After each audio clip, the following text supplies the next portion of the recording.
I do believe you'll be back on shortly. What? I think you're back on a little later, where we're going to talk about world building. Can we get? Yeah, I think that was the plan. Alder comes back after the open mic. Oh. Yep. Come on out, Alder. Dave, go take a break. All right.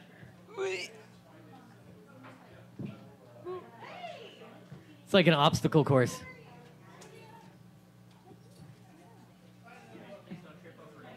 Yeah. Oh, yes, please, trip over everything. No. We're going to make production mistress's hair turn white.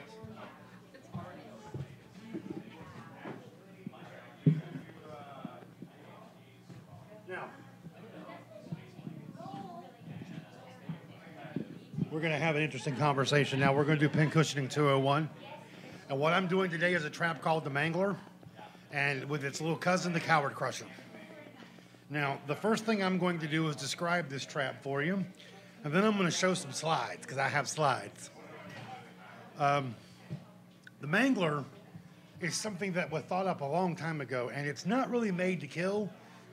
It's made to hobble, because I like hobbling people. Now, what I want you to imagine is a nice normal dungeon, a nice normal hallway, and a good door with a little lock on it or a mechanism or something. And your thief goes up and he attempts to disarm the trap. If you're using 5E, I'm recommending a DC of about 15. If you're running in second edition, we'll make it a standard find remove roll with maybe a 10% deficit to it. And if you're running first edition, just make it up as you go along. But again, 5E, about a 15 is about right. This is a pretty complicated trap because in my mind, you specifically have to check the floor on the front half of the block that leads to the door, not the rear, because the whole block doesn't fall away. Again, this is, deviousness 101. And what happens when you fail the roll is a little trap door underneath your feet drops down, and you fall down like 8 inches. And at first you're thinking, ah! And then you land 8 inches later, and you're like, oh, I'm good. And then spikes shoot up out of the floor, hit you in the heels, and a second later, a set of spikes in the front hit you in the shins just above the ankle bones. Now, I'm going to walk up here, and I'm going to show the slide, and I'm going to talk a bit. Tell me how I'm doing here, production mistress.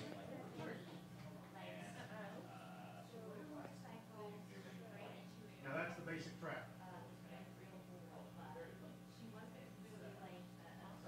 Now, that's the Mangler.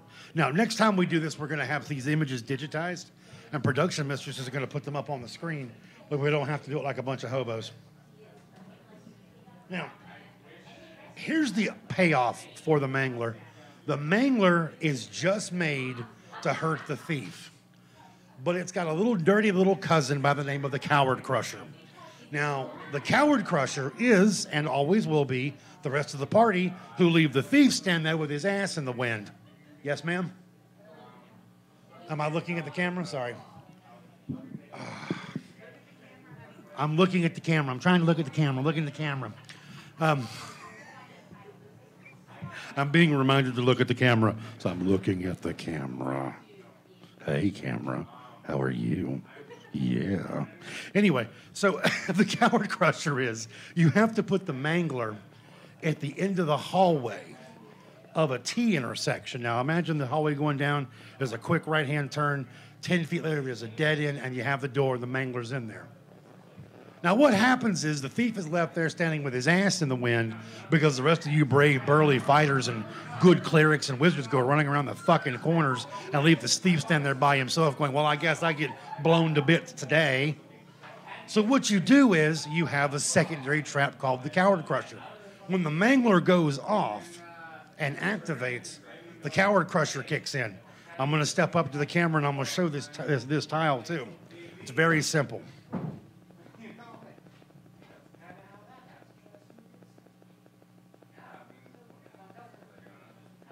Now, the asterisk is where the door is for the Mangler. A, B, and C are the 10-foot squares immediately to the left of the corner of the hallway, immediately to the right, and at the end of the hallway. And when the Mangler goes off, the ceiling panels open up and drop stones, venomous insects, pissed off serpents, whatever your case is, boiling water, I don't care, on those wonderful, big, badass, burly fighters who are all hiding around the corner while your poor little thief is standing there getting his ass chewed by the door. And that, my friends, is the Coward Crusher. I recommend there be a DC of like 22. Because, let me ask you a serious question, DMs and players. When was the last time your thief was at the door working on the door and you went back in the back and looked up at the ceiling or the wall or the floor? No, you're too busy waiting for the poor little thief to go kersplat because you left him standing there doing this all by himself. Big, brave, burly fighters. Yeah. There's no subtext here. I didn't play thieves growing up or anything. I don't want to get into that conversation, but there is some PTSD there. But anyway, and that, ladies and gentlemen, was the Mangler with the Coward Crusher. Now, next week, I'm dreaming of something a little bit bigger, and our admin over here is going to have to help me out because we're going to get the images digitized so production masters can have drawings that are going to show on the screen instead of me standing there with a placard up in front of the camera like some, half-ass, joke. But anyway, we're going to get that taken care of next time. Oh, and again, while we're here to shill for the tavern and the YouTubes again. Go over to YouTube, hit the follow button, hit the like button, ring the little bell because you want to hear about all the news. Make sure that you're on Twitch, you hit the follow button. It doesn't cost you a dime, and it helps out the stream a lot. It's not for this show necessarily, but it is for AFK Tavern in general, for all its content it puts up. Hit the buttons, give us the likes. If you give us more likes, I'll stop bugging you every 5 minutes. Now, according to my schedule, and I'm going to have to double check, we've got things your players love about inclusion with Mr. Dave, and things your DM hates about Toolshed Gamers. Now, Dave's still taking his break, and I'm cool with that, so I'm going to start this little show.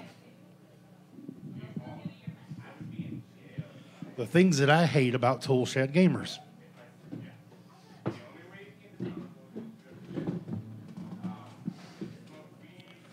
I really despise Toolshed Gamers that assume that every D&D campaign needs to be lily white and straight. I really despise gamers that think that anybody who isn't just like them needs to be played as a caricature of themselves. We just said that. And I really despise the fact that when gamers come to the table thinking that there's only room for one idea about anybody's personal life or the way they want to live it, it's gaming. It's all make-believe. Okay?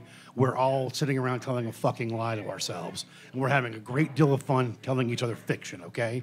If you want to be somebody who is in love with every third boy that walks by, I don't give a shit, have fun. And anybody that tells you any different needs to get the fuck up off your table and go away. And that's what your DM hates about Toolshed Gamers. Dave, get in here.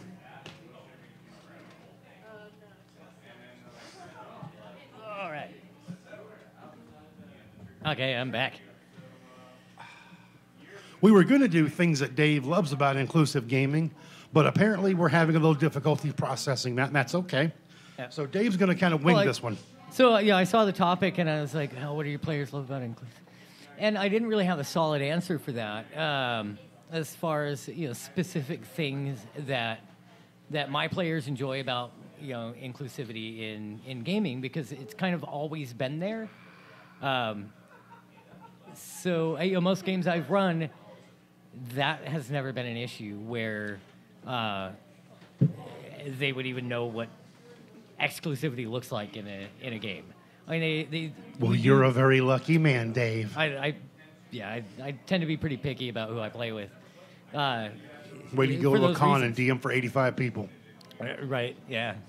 I'll absolutely boot people from my table for all kinds of stuff. But, yeah, the big one is, I'll throw stuff into the story of the game if it makes the story work and adds conflict for the players. But as far as the players themselves go, play whatever you want. Just don't be that guy, the guy who plays a bard and tries to, seduce everything, or the person who plays a character of the opposite gender with the intent to use that as a sexual exploration device for themselves rather than playing the character. It kind of ruins your game It wastes time for all of your other players who are sitting there bored, waiting for the bard to get done. Right. And that sort of thing I ran into a lot, mostly like in high school. Yeah. But beyond that, Are there chicks? We want to do them. right? Yeah.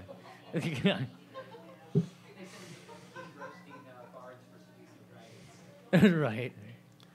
Yeah. Usually, well, I mean, a lot of times when the bard tries to seduce a dragon, they're the ones that gets roasted. So, depending on the dragon, might be dissolved in acid or whatever. Or maybe they get their wish and the dragon says, "Come here, big boy." I'm not gonna polymorph. Oh, I'm not going to polymorph. But you're going to polymorph into a rubber cover. Lambskin my ass. Yeah, pretty soon that bard looks like that dude in Enum Claw. Yeah, Talk about pink sock. Anyway. right? Oh. Oh. Anyhow, I win that one. I won that one. I got 4 groans. Production mistress covered her face. I win that encounter. but I yeah, mentioned pink socks. But yeah, I wasn't sure where to go with Dragons in pink socks. with the topic there because it just hasn't been an issue in Yeah, my we game. went the wrong way. Way the wrong Okay, way well, on okay. that. It hasn't been an issue in your games. It's been an issue in my games in the past, and a lot of it had to do with the fact that, and this is going to sound kind of like a cop out, but it's the God's honest truth. In the beginning, you game with any damn body you can find. Back in my day, 25 years ago, in this, where I'm from, you game with whoever the hell you could get your hands on, because nobody else gamed, and it just so happens you found out that Johnny Smith was a raving homophobic, racist jackass, and then you have to get rid of him, and there goes somebody in your party you needed. No more cleric. I guess you guys are screwed. No more raised dead. Yeah, that's when you just throw an NPC in there. Yeah, That's pretty much what I did too. yeah. That's about all you can do, really. Like I said, that you are very lucky in the fact that you got by that, and you had to avoid that particular missile.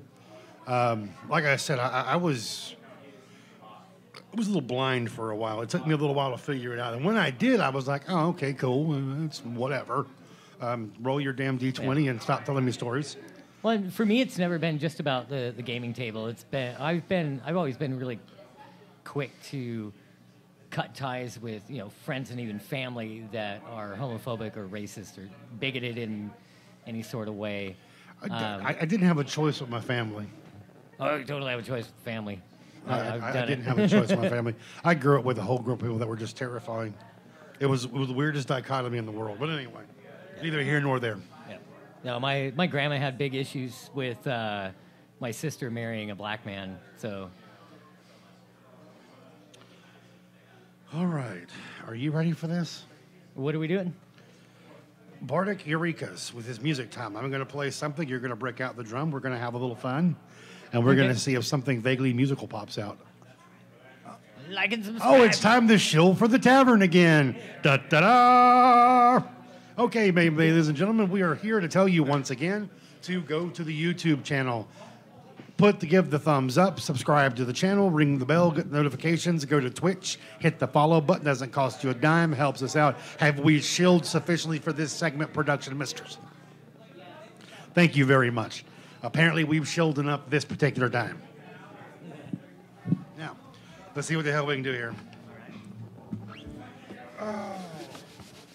Just so you all know, I'm kind of in love with delays these days. So you're going to have to deal with that. I